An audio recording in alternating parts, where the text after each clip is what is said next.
이 시간 하나님께서 우리 가운데 주시는 말씀은 마가복음 6장입니다. 마가복음 6장 45절에서 52절 말씀, 제가 한 절 읽고 또 여러분 한 절 읽고 함께 교독하도록 하겠습니다. 예수께서 즉시 제자들을 재촉하사 자기가 무리를 보내는 동안에 배 타고 앞서 건너편 벳세다로 가게 하시고,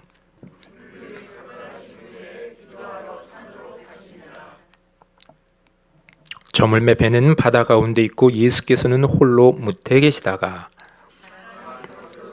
제자들이 힘겹게 누워졌는 것을 보시고 밤 사경쯤에 바다 위로 걸어서 그들에게 지나가려고 하시며, 제자들이 그가 바다 위로 걸어오심을 보고 유령인가 하여 소리 지르니 그들이 다 예수를 보고 놀랍니다.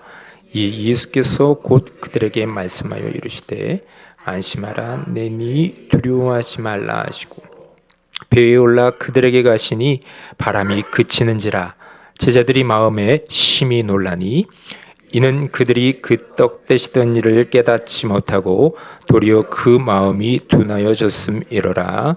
아멘. 오늘도 너무나 소중한 이 주일 예배 가운데에 우리 주님 예배하기 위해서 이 자리에 모신 여러분들을 주님의 이름으로 사랑하고 축복합니다. 우리 옆에 분과 한번 이렇게 진심을 담아서 인사를 했으면 좋겠습니다. 사랑하고 축복합니다.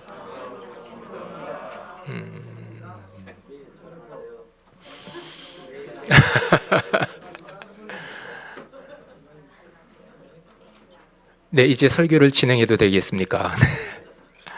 우리는 인생을 살아가다가 때로는 이 하나님이 보이질 않잖아요. 그래서 우리의 상황과 환경 때문에 주님이 참 멀리 있지 않나라는 생각을 할 때가 있습니다. 기도를 참 열심히 하는 것 같은데 응답이 더딥니다. 풍랑은 계속해서 여전히 우리의 삶 가운데 우리를 위협하고 있습니다. 그런데 바로 그 순간이 주님이 우리의 곁을 지나가고 계신 순간일 수 있습니다. 그 순간이 우연 같은 기적들이 우리를 향해 달려오고 있는 순간일 수 있습니다. 여러분, 우리 하나님은, 우리 주님은 우리 곁을 떠나시는 분이 아니라 우리 곁에 계시며 심지어 우리 머리카락까지 세신 바 되신다, 이 말씀 기억하시죠? 머리카락까지 하나하나 그거 어떻게 다 세고 계실까? 그냥 아시는 거죠. 우리를 지으셨기 때문에. 그렇게 너무나도 잘 아시는 하나님께서 우리를 지금 지켜보고 있다. 그런데 유념해야 할 것이 있습니다. 그분이 바람과 어둠을 뚫고 우리의 폭풍 가운데로 달려오고 계신데, 그분이 우리에게 다가오실 때에 우리는 깨어 주님을 부르짖어야 한다.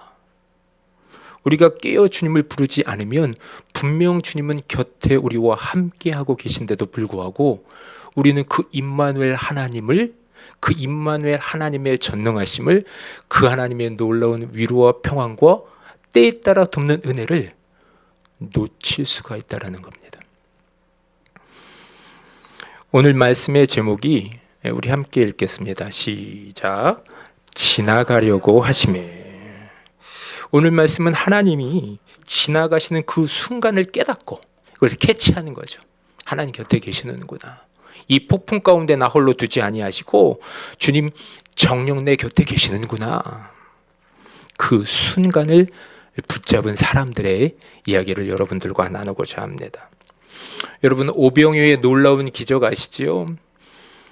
예수님께서 제자들과 함께 5,000명을 먹이신 놀라운 이적입니다. 그리고 12광주리가 남았대요. 예수님은 오병이어 사건 이후 이상하리만치 바쁘게 제자들을 재촉합니다. 우리 45절을 우리 함께 읽습니다. 시작. 예수께서 즉시 제자들을 재촉하사 자기가 무리를 보내는 동안에 배 타고 앞서 건너편 벳사다로 가게 하시고, 우리가 읽은 이 45절을 보면 즉시, 그러니까 오병이어의 사건이 끝난 이후 예수님께서 어떻게 해요? 즉시 제자를 재촉하사라고 기록되어 있습니다. 예수님이 제자들을 앞서 벳세다라는 동네로 이 제자들을 보내시고 계시는 장면이에요. 오병이어의 기적을 경험한 무리와 작별하신 후 또한 홀로 예수님은 산으로 기도하러 올라가십니다. 왜 예수님께서는 제자들을 이렇게 재촉하셨을까요? 그 이유는 이 제자들의 마음과 무리의 열광 속에서 이미 이들의 마음 가운데 어긋나기 시작한 그 의도가 불순한 그 의도를 예수님께서 알아차리셨기 때문에 그렇습니다. 오병이어의 놀라운 기적 이후에 이 제자들은 자신들이 어떻게 해요? 기적의 한가운데 있었잖아요. 놀라운 일이 그들의 손에서 벌어진 겁니다. 그들은 그 기적의 한가운데에 도취되어 버렸습니다. 기적의 주체는 하나님이신데 자신들이 쓰임 받았다는 사실에 마음이 높아지고 말았습니다. 또한 무리들은 어떻습니까? 예수님은 예수님을 자신들의 배를 치워줄 왕으로 그들은 모시기를 원했습니다. 이분만 함께 계신다면 우리 먹고 사는 거 전혀 걱정 없겠다. 예수님은 그들의 마음을, 제자들의 마음도 무리들의 마음도 어떻게 해요? 꿰뚫어 보셨습니다. 그래서 제자들을 재촉하셨어요. 기적의 자리에서 그들을 떼어 놓으십니다. 그리고 다시 그들을 믿음의 자리로 돌려놓기 원하셨어요. 그리고 그날 저녁 바다 한가운데 있던 제자들은 거센 폭풍우 풍랑과 싸우게 되었습니다. 주님은 그것을 산 위에서 기도하면서 다 알고 계셨지요. 48절을 제가 한번 읽겠습니다. 바람이 거스름으로 제자들이 힘겹게 누워졌는 것을 보시고 밤 사경쯤에, 굉장히 칠흑같이 어두운 밤이 밤 사경입니다. 바다 위로 걸어서 그들에게 오사 지나가려고 하시매. 여기서 오늘 읽은 말씀 가운데 오늘 설교 제목이 있습니다. 지나가려고 하시매. 여기서 이 지나가려고라는 이 헬라어 파렐데인이라는 단어는 그냥 스쳐 지나가다, 곁을 통과하다라는 뜻을 가지고 있어요. 그냥 스쳐 지나가는 겁니다. 곁을 통과하다라는 뜻을 가지고 있어요. 그런데 이 48절의 바람이 거스름으로 제자들이 힘겹게 누워졌는 것을 보시고 밤 사경쯤에 바다 위로 걸어서 그들에게 오서 어떻게 해요? 지나가려고, 그 곁을 통과하려고, 그냥 스쳐 지나가려고 하셨다라는 게 이 말씀의 정확한 뜻입니다. 여기서 지나가심은 도대체 어떤 뜻일까? 왜 예수님은 그 폭풍 가운데 있는 제자들 곁을 그냥 통과하려고 하셨을까? 여기서 이 지나가심은 단순한 이동의 뜻이 아닙니다. 그것은 하나님께서 자신을 드러내시고 임재를 보여주시는 특별한 순간을 말합니다. 출애굽기 33장에도 하나님은 모세에게 이렇게 말씀하시지요. 내가 네 앞으로 지나가며 나의 영광을 보이겠다. 모세에게 내가 네 앞으로 지나가며 나의 영광을 너에게 보이겠다라고 말씀하셔요. 모세는 그 영광을 온전히 감당할 수 없었기에 하나님은 그를 이 바위 틈에 숨기십니다. 하나님의 지나가심은 버림이 아니라, 포기가 아니라, 그냥 스쳐 지나가는 것이 아니라 보호의 순간이었고, 그리고 계시의 순간이었습니다. 열왕기상 19장에도 이와 같은 비슷한 장면이 등장을 합니다. 하나님은 그야말로 낙심한 엘리야 앞을 지나가시면서 그에게 임재하십니다. 거대한 바람이 불었어요. 지진이 일어났습니다. 너무나도 큰 불이 일어났습니다. 그런데 그 가운데 하나님이 계시는 것이 아니라 세미한 음성 가운데로 엘리야를 지나가십니다. 하나님은 언제나 그렇게 지나가시면서 조용히 자신을 계시하곤 하십니다. 예수님께서 제자들을 지나가시려 한 것도 바로 이런 뜻입니다. 그분은 제자들을 이렇게 폭풍 가운데 버리려 한 것이 아니라 이 바다 위를 걸으면서 자신이 하나님이심을 보여주고 싶으셨습니다. 풍랑 한가운데서 인간의 힘으로는 도저히 어찌할 수 없는 그 밤에 예수님은 제자들에게 이렇게 말씀하시고 있는 겁니다. 제자들아, 내가 하나님이다. 내가 하나님이다. 내가 그리고 너희와 지금 함께하고 있다. 우리 49절, 50절 말씀을 함께 읽겠습니다. 제자들이 그가 바다 위로 걸어오심을 보고 유령인가 하여 소리 지르니 그들이 다 예수를 보고 놀람이라. 이 예수께서 곧 그들에게 말씀하여 이르시되 안심하라, 내니 두려워하지 말라 하시고. 그야말로 칠흑같이 어두운 밤. 요즘에 칠흑같이 어두운 밤을 우리가 경험하기가 굉장히 어려워요. 사방에 불이 켜져 있기 때문에. 뭐 집에 있으면 계속해서 불이 켜져 있죠. 또 심지어 이렇게 새벽에 밖을 나가도 이 가로수 등불들이 계속 밝혀져 있기 때문에 좀처럼 칠흑 같은 밤을 예전처럼 경험을 할 수가 없어요. 그런데 지금 이 갈릴리 바다, 칠흑같이 어두운 밤, 뭐가 보이겠습니까? 그 속에서 풍랑 가운데 있는 제자들을 지나가실 때의 제자들은 주님을 알아보지 못했습니다. 그들은 그분을 유령으로 착각을 합니다. 불과 몇 시간 전에 기적의 현장에 있었던 제자들이잖아요. 그리고 그 오병이어의 기적의 주체이신 예수님 곁에서 정말로 수발을 들면서 그 기적의 현장 그리고 주체이신 예수님의 능력을 보았던 사람들인데 그 칠흑같이 어두운 밤에 예수님을 오해합니다. 유령인가 보다. 풍랑 속에서, 폭풍 속에서 그들의 믿음이 흔들렸습니다. 어렸을 때 성경 읽었을 때는 야, 제자들 바보들 아니야 라고 읽었었던 것 같아요. 아니, 좀 전에 예수님과 함께 그 기적의 현장 가운데 놀라운 일을 경험한 제자들이 어찌 예수님을 유령이라고 오해할 수 있어? 초등학교, 중학교 뭐 그렇게 성경 읽을 때는 그렇게 제자들을 제가 깔봤던 것 같아요.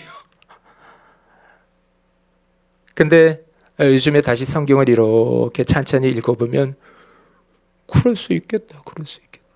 아니, 칠흑같이 어두운데 지금 내 눈앞에는 지금 폭풍이 나를 삼키려고 지금 덮쳐오고 있는데 안 그래도 그분 보이지도 않는데 오해할 수 있겠다. 풍랑 속에서 그들의 믿음이 흔들렸습니다. 그럴 수 있겠다. 빛이 사라진 밤입니다. 바람이 거세게 몰아치는 순간 그들의 눈에는 주님이 두려움의 형상으로 보였던 겁니다. 근데 감사하지요. 그 두려움 가운데 소리를 지르며 부르짖고 있던 이 제자들에게 가장 딱 필요했던 말씀을 예수님께서 해주십니다. 야, 나다. 안심하라. 내니 어떻게 해요? 두려워 말라.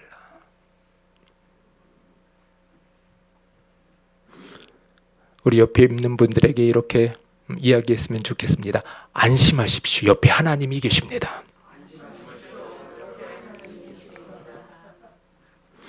이 한마디가 두려움에 떨고 있었던 이 제자들의 마음을 잠잠하게 만듭니다. 폭풍은 여전했지만 그 말씀 한마디에 이 마음의 바다가 고요해졌습니다. 그리고 예수님이 배 안으로 들어가시니 기가 막히죠. 바람이 곧 잠잠해집니다. 51절 말씀입니다. 배에 올라 그들에게 가시니 바람이 그치는지라 제자들이 마음에 심히 놀라니. 그런데 여기서 중요한 질문 하나가 있습니다. 만약 제자들이 예수님이 곁을 지나가고 계셨을 때 아무런 반응을 하지 않았다면 어떻게 되었을까? 아마 정말로 그들 곁을 그냥 지나가 버리지는 않았을까? 이 마가복음 오늘 본문 가운데는 부르짖었다는 말이 직접적으로 기록되어 있지는 않습니다. 그런데 이 49절에 소리 질이 나는 이 말은, 소리를 질렀다라는 이 말은 단순한 비명이 아니라 두려움 속에서 터져나온 절규, 주님을 향한 간절한 외침이었습니다. 그리고 여러분, 이 기사는요, 이 공광복음의 동이 계속해서 이렇게 기록되어 있는 이 기사입니다. 그래서 오늘 본문과 같은 기사를 다루고 있는 이 마태복음 16장을 보면 베드로가 예수님의 말에 순종하여 물이 걷는 장면 기억하시지요? 마가복음엔 이 베드로와 예수님의 대화가 기록되어 있지는 않습니다. 베드로가 예수님께 무엇이라고 얘기를 해요? 당신이 주님이시라면 나로 이 바다 위를 걷게 하여 주소서. 그랬더니 예수님이 뭐라고 했는지 기억하십니까? 예수님이 뭐라고 그래요? 베드로에게 오래요. 그래서 베드로가 이 바다 위를 걷습니다. 예수님 외에 바다 위를 걸었던 첫사람이 누굽니까? 베드로예요. 베드로가 예수님의 말에 순종하여서 바다 위를 걷습니다. 요즘 쇼츠 같은 거 보면 신기하게 물 위를 걷는 장면들을 CG 처리해서 막 물 위를 걷는 장면들을 묘사하기도 하는데 다 가짜지요. 그런데 예수님이 말씀하시고 그 말씀에 순종했더니 이 베드로가 바다 위 그 폭풍 위를 걷습니다. 그런데 안타깝게도 이 베드로의 눈에는 순간 눈앞에 보시는 예수님만을 계속해서 바라보면 좋았을 터인데 마귀들 가만히 있지 않죠. 바람이 더 거세집니다. 어쩌면 파도가 더 일렁거렸을 수도 있겠습니다. 그랬더니 또다시 주님을 놓치고 폭풍을 바라봅니다. 그때 베드로가 어떻게 해요?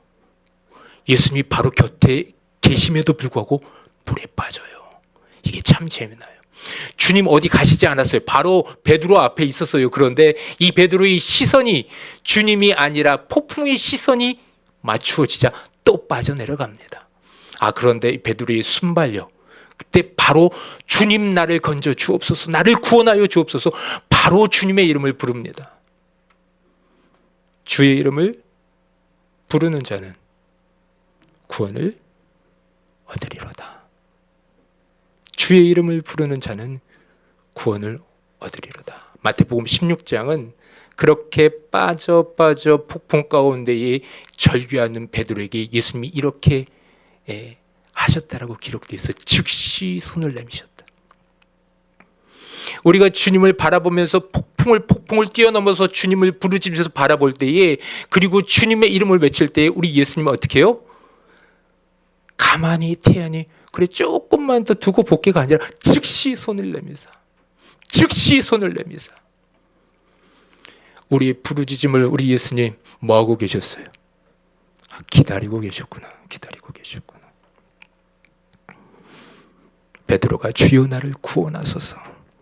그 순간 우리 예수님은 즉시 손을 내미시는 하나님이십니다. 결국 주님은, 우리 하나님 예수님은 주님을 향해 부르짖는 자를 결코 지나치지 않으신다. 지나가려고 하셨을 때 부르짖는다. 그 부르짖음을 오히려 기다리고 계신다. 그 두려움 속에서 터져나온 그들의 간절한 외침이 우리 주님을 멈추게 합니다. 그리고 두려움에 떨던 제자들에게 더 가까이 나아가시고 그들이 타고 있던 배에 올라타십니다. 그래서 하나님은 언제나 사람의 반응을 통해 더 가까이 다가오십니다. 사람이 무관심하거나 침묵할 때 하나님은 안타까워하시죠. 하나님 곁에 계신데도 불구하고 폭풍 가운데 주님을 부르짖지 않는 그 영혼을 바라보시면서 우리 하나님은 안타까워하시는 거예요. 그래서 하나님은 우리의 부르짖음을 간절히 기다리십니다. 그분은 친밀함을 강요하지 않아요. 그러나 친밀함을 너무나도 원하시는 하나님입니다. 결국 하나님은 우리가 주님을 간절히 부르짖기를 원하십니다. 여러분 혹시 사무엘상 이제 서두를 읽고, 그리고 이제 드디어 사무엘이 태어나요. 그리고 이제 사무엘이 엘리 제사장을 섬깁니다.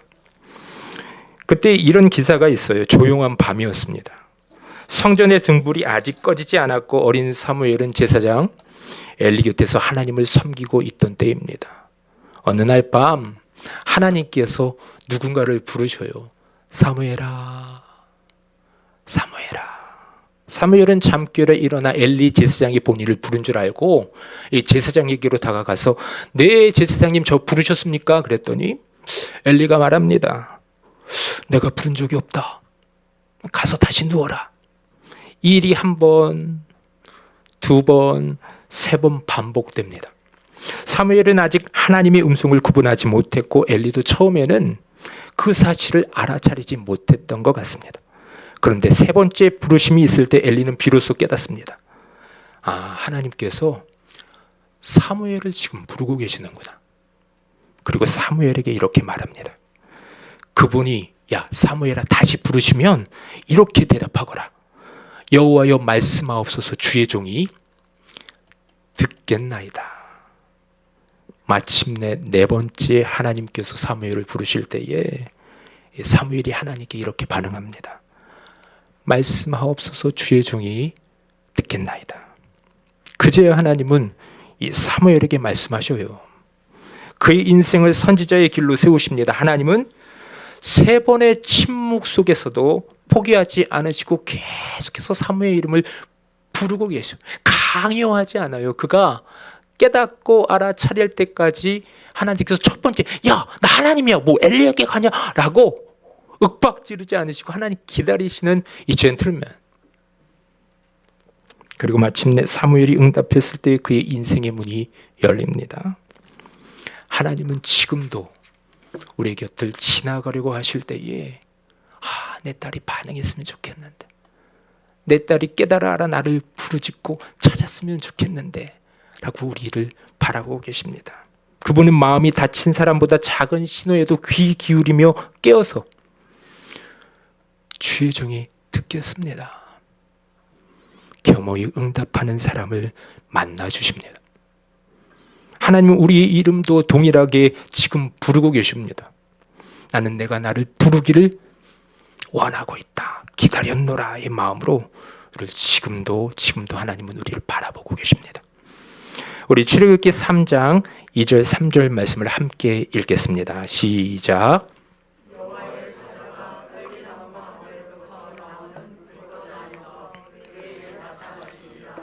그가 보니 떨기나무에 불이 붙었으나 그 떨기나무가 사라지지 아니하는지라.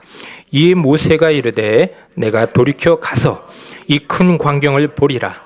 떨기나무가 어찌하여 타지 아니하는고 하니. 이 장면 여러분 너무나도 잘 알고 계시는 장면이지요. 모세가 광야에서 양을 치고 있었습니다. 양떼를 치고 있었죠. 근데 그날따라 저 먼 발치에서 이상한 불빛이 보입니다. 이 떨기나무에 불이 붙었는데 이 떨기나무가 계속해서 불을 밝히고 있지 타들어가질 않아요. 타지 않고 그대로 있는 겁니다. 그는 발걸음을 멈추고 이렇게 말합니다. 내가 돌이켜 어떻게 해요? 돌이켜 가서 이 큰 광경을 보리라. 이 언어학자 이 스트롱은 이 돌이켜라는 이 히브리어의 단어가 신경을 끄다라는 단어로 뜻으로 번역을 해요. 지금 모세는 자신이 하던 일을 잠시 신경을 끄고 지금 뭐 하고 있었어요? 이 양떼를 지키고 있잖아요. 너무나 소중한 양떼를 지키고 있는데 먼 발치에서 떨기나무에 불이 타들어가는 것을 바라보면서 양떼에 대한 신경을 어떻게 해요? 끄고 돌이켜서 저것이 무슨 일인지 내가 보아야 되겠다라고. 이것은 모세의 선택은, 모세의 발걸음은 하나님께로 시선을 고정하는 겁니다. 출애굽기 3장 4절에서 5절 말씀을 제가 읽어드립니다. 여호와께서 그가 보리고 돌이켜 오는 것을 보신지라. 하나님이 떨기나무 가운데서 그를 불러 이르시되 모세야 모세야 하심에 그가 이르되 내가 여기 있나이다. 하나님이 이르시되 이리로 가까이 오지 말라. 내가 선 곳은 거룩한 땅이니 내 발에서 신을 벗으라. 하나님께서 지금 모세가 어떻게 하고 있는 걸 바라보십니까? 돌이켜 오는 것을 보셨어요. 모세야 모세야 그의 이름을 돌이켜 오는 그 모세의 발걸음을 보시고 그 모세의 이름을 부르십니다. 모세야 모세야. 여러분 그 순간 그 양떼를 치던 이 평범한 광야는 하나님이 모세를 부르는 거룩한 땅이 되었습니다. 소명의 땅이 되었습니다. 거룩한 주님의 임재의 장소가 되었습니다. 그리고 모세의 인생이 변하기 시작합니다. 그 한 번의 돌이킴, 그 거룩한 부르심에 순종하였었던 그 발걸음이 인생의 새로운 전환점을 가져다 주었습니다. 만약 모세가 양떼가 다 흩어질 텐데 불타는 떨기나무 왜 저런 거야? 라고 무관심하고 그냥 지나쳤으면 어떻게 됐을까? 저는 그렇게 생각해 봤어요. 아마도 하나님께서 또 한 번 떨기나무를 또 준비하시지 않으셨을까? 그러면서 야 모세야, 이 떨기나무에 돌이켜서 나에게로 다가오렴, 사무엘을 계속해서 응답할 때까지 불러주셨던 것처럼 떨기나무를 계속해서 보여주시지는 않으셨을까? 그러다가 영영 모세가 돌이켜서 그 떨기나무에 주목하지 못했다면 어쩌면 하나님은 이스라엘 백성의 영도자를 다른 사람으로 바꿀 수도 있지는 않았을까? 거기까지 생각이 미치더라고요. 그런데 모세는 멈췄습니다. 그의 멈춤이 순종이 되었고 그 순종이 하나님의 부르심의 소망을 붙드는 순간이 되었습니다. 하나님은 지금도 이렇게 우리 옆을 지나가려고 하시면서 우리에게 계속해서 사인을 보내셔요. 그리고 우리를 계속해서 지속적으로 부르십니다. 때로는 우리에게 떨기나무처럼 사인을 보내실 때가 있어요. 여러분 끼어서 주님을 바라보면 우리의 삶의 인생의 전환점, 하나님의 놀라운 임재와 거룩함을 누릴 수 있습니다. 바쁜 일상 속에서 시선을 하나님께 돌릴 줄 아는 사람을 하나님은 지금도 여전히 찾고 계십니다. 그 한 걸음의 돌이킴 속에 하나님의 부르심과 인생의 전환점이 숨겨져 있습니다. 오늘도 하나님께서 우리에게 이렇게 말씀하십니다. 내가 너를 보고 있다. 내가 나를 향해 돌이켜오는 그 순간을 내가 기다리고 있다. 그분은 우리가 방향을 바꾸어 하나님께 달려오는 그 순간을 애타게 기다리시는 하나님입니다. 이 잠시 멈춰 하나님께 시선을 고정할 때에 우리의 평범한 광야도 우리의 일상도 다람쥐 쳇바퀴 도는 우리의 삶이 소명의 땅으로 바뀔 줄 믿습니다. 사랑하는 성도 여러분, 오늘 말씀의 제목 지나가려고 하심에입니다. 하나님은 언제나 우리의 곁을 지나가시며 말씀하십니다. 여러분, 그 지나가심은 결국 하나님이 충만으로 임재하고 싶구나라는 우리 하나님의 마음의 표현이에요. 그분은 이 떠나시는 분이 아니라 우리의 마음을 열고 우리가 응답하기를 기다리시는 하나님입니다. 저 또한 오늘 주일 이 시간까지 우리 미디에이터 교회를 섬기며 하나님의 지나가심을 경험했습니다. 이 하나님이 우리 교회를 통해서 하신 일들, 또 기도하는 성도님들의 눈물, 함께 울고 웃으며 예배하던 순간들, 함께 김밥과 라면을 먹었던 순간들, 때때로는 햄버거도 먹었던 순간들, 하나님은 그때에도 우리 곁에 함께 거하여 주셨습니다.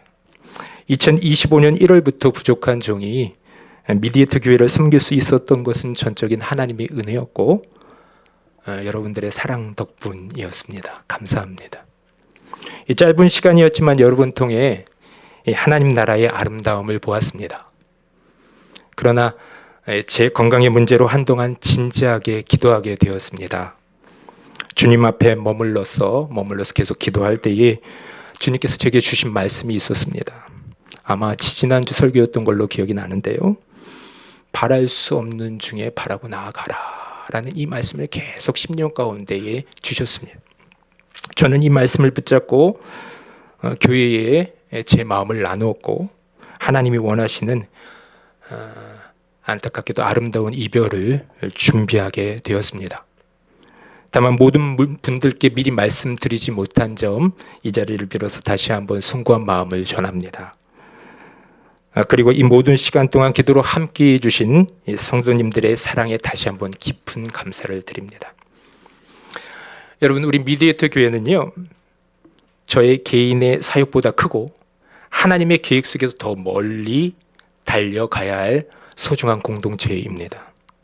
하나님께서 미디에이터 교회에게 주신 이 M5의 비전, 생명, 진리, 사랑, 미디에이터 통정 생명관의 가치는 여러분들을 통해 계속 이어지게 될 것입니다. 그리고 교회는 이 가치를 붙들고 더욱 박차를 가하며 주님의 길을 힘차게 걸어가게 될 것입니다. 이 비전을 따라 달려가는 일에 저는 제가 맡은 자리를 내려놓고 주님이 예비하신 걸음에 순종하며 나아갑니다. 그러나 우리 미디에이터 교회는 하나님께서 주신 이 M5 비전, 다시 한 번 더 말씀드릴까요? 생명, 진리, 사랑, 미디에이터 이 통정 생명관이라는 이 가치를 따라 더 힘있게 더 멀리 주님의 도우심을 힘입어서 걸어가게 될 것입니다. 주님께서 여러분들의 예배 가운데, 여러분들의 가정과 일터 가운데에 여러분 지나가려고 하실 때에요, 그 주님 꼭 붙드시기를 축복합니다. 그 주님은 단 한순간도 우리를 놓치지 않으시고 우리를 붙들기를 원하셔요. 그런데요, 여러분 서두에도 말씀드렸지요. 주님이 지나가려고 하실 때에 유념하십시오. 주님을 부르짖어야 합니다. 간절히 부르짖으십시오. 그 지나가심이 은혜의 흔적이 될 수 있도록, 그 지나가심이 결국 우리 인생의 전환점이 되어질 수 있도록 그분의 임재로 말미암아 우리의 삶 가운데 놀라운 하늘문이 열리고 하나님께서 때에 따라 돕는 은혜를 부어서 넘치게 하실 수 있도록 우리의 복풍 가운데, 인생 가운데 그분이 지나가려고 하실 때에 주님의 이름을 붙든 여러분 되시기를 예수님의 이름으로 축복합니다. 주님이 우리 교회와 여러분들의 발걸음을 인도하여 주실 것입니다. 안심하라, 안심하라. 내니 두려워하지 말아라. 교회 한 걸음 한 걸음을 인도해 주시며 그 주님의 음성이 앞으로의 모든 날들 속에서 여러분과 함께 하시길 예수님의 이름으로 축복합니다. 어떤 찬양을 마지막으로 여러분들과 하면 좋을까 고민하고 기도하다가 보이지 않지만 항상 우리 예배 가운데 거하시는 그 하나님의 영광을 찬양하고 싶었습니다. 그리고 우리 미디에이터 교회가 찬양하면서 주님의 영광 가운데 걸어나갔으면 좋겠다, 그 기도하는 마음으로 반주 해석 부탁을 드려볼게요. 이 찬양을 준비를 했습니다. 여러분, 오늘 이 말씀처럼 주님은 언제나 우리 곁에 계십니다. 그리고 자신의 영광을 계시하기를 원하십니다. 우리가 눈을 들어 주님의 영광을 바라보며 시간 함께 찬양합니다.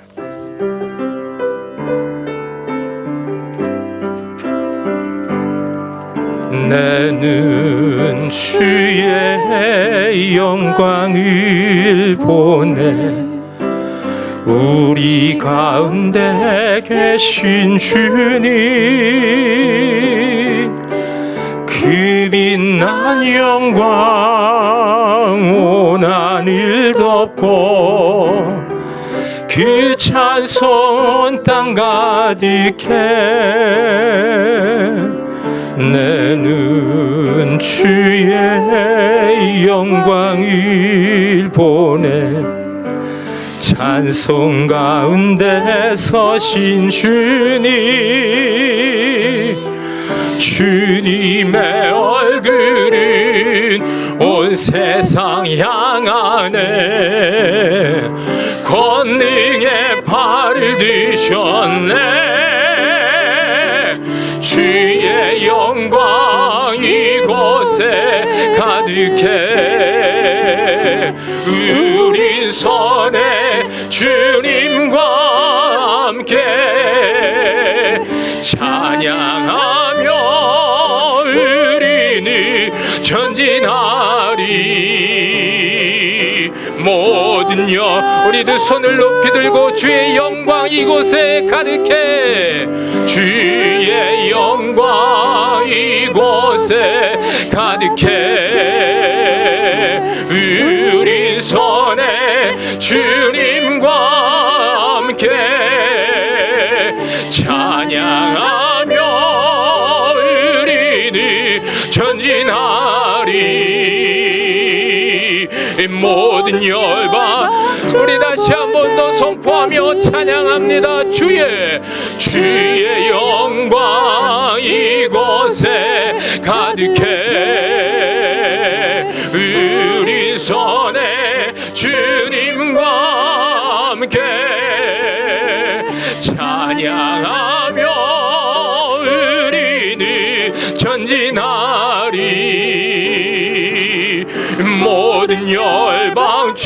찬양하며 우리는 전진하리. 찬양하며 우리는 전진하리. 모든 열방 주 볼 때까지.